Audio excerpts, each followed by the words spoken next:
Hello everyone, this is Jenny with Living Acts 29 Church. Today I'm going to be reading Numbers 30. Moses said to the heads of the tribes of Israel, "This is what the Lord commands when a man makes a vow to the Lord or takes an oath to obligate himself by a pledge. He must not break his word, but must do everything he said. When a young woman still living in her father's house makes a vow to the Lord or obligates herself by a pledge, and her father hears about her vow or pledge but says nothing to her, then all her vows and every pledge by which she obligated herself will stand.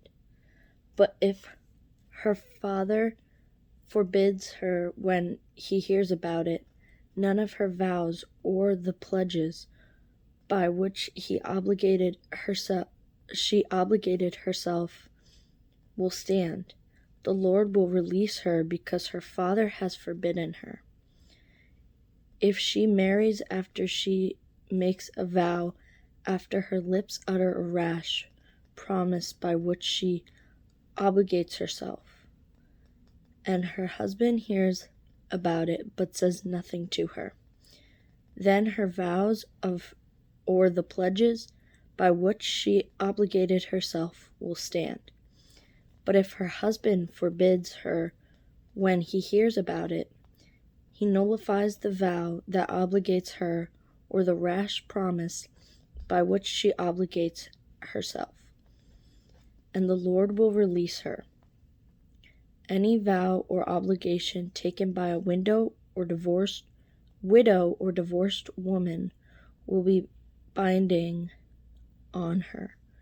If a woman living with her husband makes a vow or obligates herself by a pledge under oath, and her husband hears about it but says nothing to her, does not forbid her, then all her vows or the pledges by which she obligated herself will stand.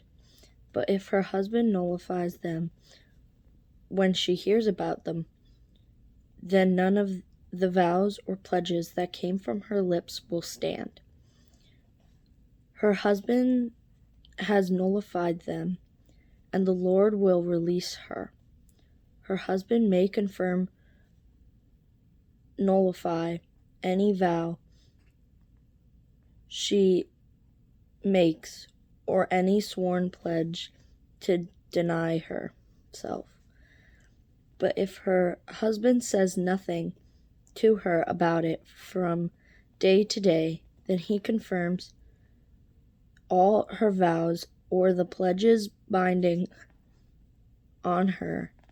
He confirms them by saying nothing to her when he hears about them. If, however, he nullifies them sometime after he hears about them, then he is responsible for her guilt. These are the regulations the Lord gave Moses concerning relationships between a man and his wife, and between a father and his young daughter still living in his house. Thank you for joining me for Numbers 30. Come back tomorrow for Numbers 31.